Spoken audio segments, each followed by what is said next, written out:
Nag-apply ako dan dati. Actually, na-hire ako dyan. OMG! Na-hire din ako bilang cook papunta ng New Zealand. Manalo! At nung panahon na yon, nung na-hire ako dyan sa worldwide consultant na yan, kakabayad ko lang noon ng 1 week ago.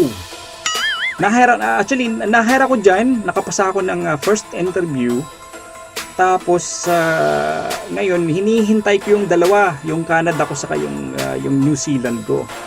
Ngayon dumating yung Canada. Pagdating nun Canada, positive, nagbayad na ako. Saka naman dumating to sa worldwide. Ususangko. Kastusa. कस्तो छ ठीक छ राम्रो छ Apakah Barma? Hai, alhamdulillah baik. Malaso. Assalamualaikum abad.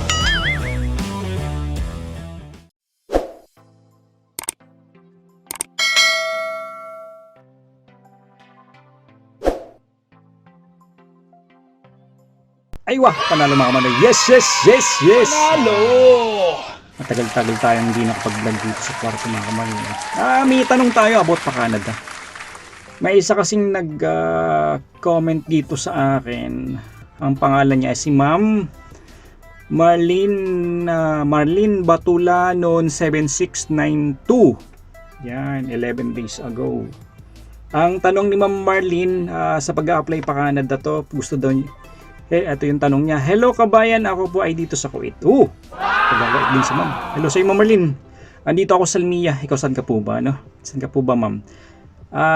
Ako po ay dito sa Kuwait at balak ko na mag-apply para sa ibang bansa tulad ng USA at Canada. Pwede kaya dito ako magpa-process ng mga papeles. Papeles to. Papeles ko, magkano kailangan ng pera? Okay, magandang tanong yan ako Ma'am. Ma'am Marlene, kasi madaming taga ibang bansa na gusto mag cross country, yung lumipat sa ibang bansa kasi nangangarap na magkaroon ng medyo magandang sahod, na mas magandang sahod. Ngayon ang dito kasi yung sa akin Ma'am, ang nangyari sa akin at ganito rin kasi yung usually na nangyayari. Dito sa Kuwait, maraming agency dito. Halos kasi lahat agency. May mga applicants naman siguro na nag-apply through online. Pero nag-apply sa online tapos yun, medyo mas matagal ata kumpara sa may agency. Ngayon dito tayo, ngayon kasi yung nangyari sa akin, may agency ako. Yung agency ko sa Canada. Hindi ko kasi mababanggit muna yung pangalan ng agency ko kasi unang-una, hindi pa din ako nakakalipad. Siguro pag andun na ako, awan ng Diyos, pag doon na ako sa Canada, mababanggit ko na, may endorse ko na siya. Kasi mahirap na mag-endorse tayo na ako mismo, hindi pa ako andun. Kaya yun, barang sa akin hindi ako ganun ka confident na i-endorse yun kasi parang sa akin kasi parang patunay na andun na ako, nakalipad na ako. Totoo yung agency ko. Ngayon dito, usually kung dito ka sa Kuwait, marami dito na agency. Malapit lang, meron dito sa city. Mayroon dito sa Salmia. Gaya dati, actually nag-apply na ako dati galing sa mga agency dito sa Kuwait. Kagaya ng mga babanggitin ko ng mga agency, yung mga legit, kagaya ng Stratix Consultancy, Stratix, saka WWICS. Alam ko nakakita mo yan kasi laging nagpo-post ng advertisement yan sa Facebook, sa mga feeds. Makikita natin sa gilid ng ating timeline sa Facebook. Stratix, sa city yan. Hanapin nyo na lang po Stratix, STRATIX Consultants, yun ang spelling niya. Andito yan sa city. Tapos yung isa, yung WWICS, andito rin sa city yan, sa may Shark yan. Dito sa may sa unahan lang Alhambra. Diretso lang yan after ng traffic light. Tapos dito sa Salmia meron din. Sa Salmia, dito sa LGTC, yan sa LGTC sa Salmia, sa may dito sa may Kuwait University pagkalagpas ng Sultan Center, doon sa may dating sa may 'di ba yung dating Max's na restaurant, yung yung area na yon, bago ka mag-traffic light tapos yung Kuwait University sa kanan, andun yung LGTC sa left side na establishment doon, sa second floor yun LGTC, lagi meron, especially sa TikTok, hanapin nyo lang po LGTC or Stratix or yung WWICS. Saka meron pa sa Worldwide, actually dito sa Worldwide City yan, dito sa may Mabarakia, malapit sa tindahan ko yan. Actually, nung nagtatrabaho ako noon dito doon sa burger, pumupunta ako diyan sa sa fine dining. Nung nagtatrabaho ako dati sa fine dining dito sa company namin, pumunta ako doon sa Worldwide Agency, Worldwide Consultants. Dito yun sa may sa Mabarakia, sa may harapan ng Kuwait Finance House. Yung tatlong building na malaki, Kuwait Finance House, IBK, saka yung isa pa, tatlong bangko yun doon sa may taas ng Caribou.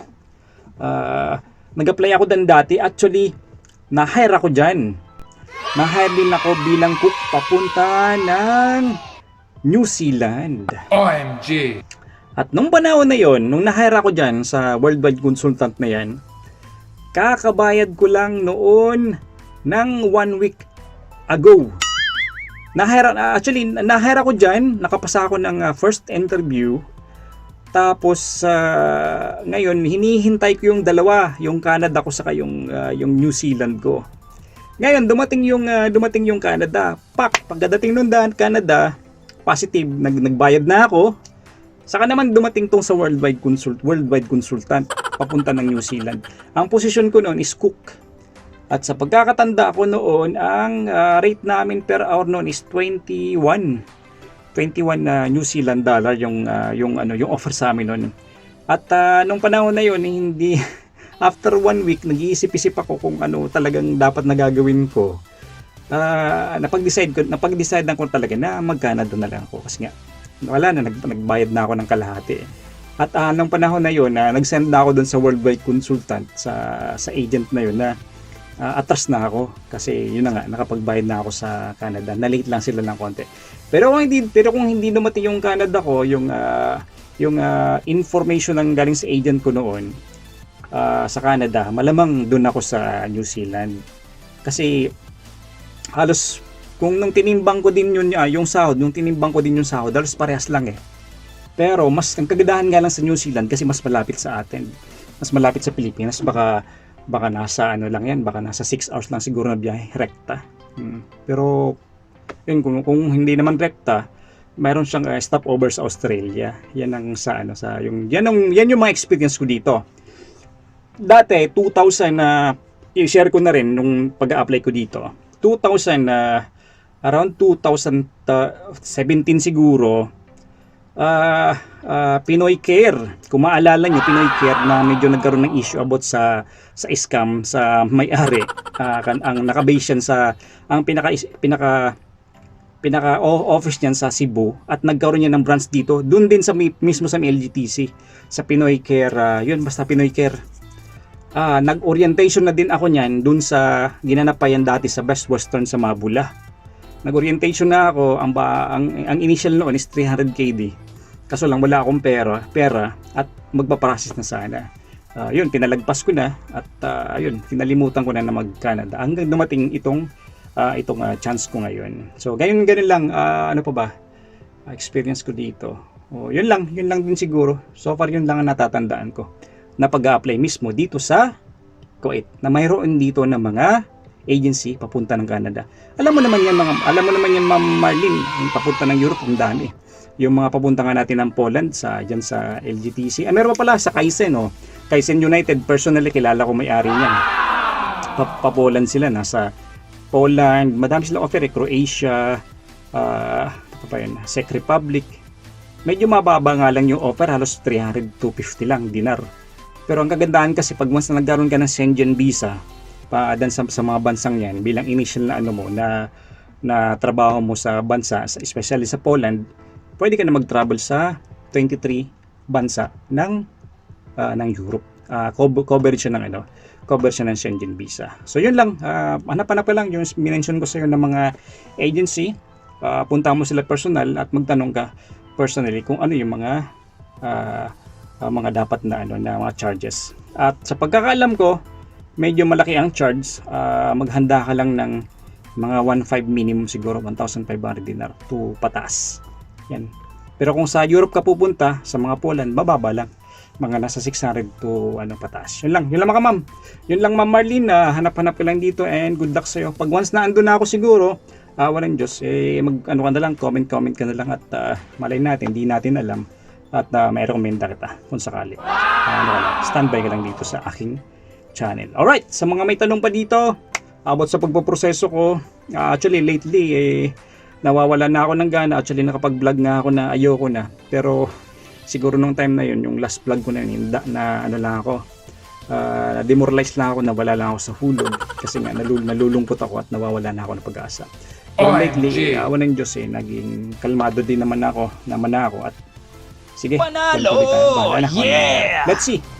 Awan ng Diyos, this year andun tayo sa malimit. Alright, panalo mga Panoy, subscribe for more. Alright.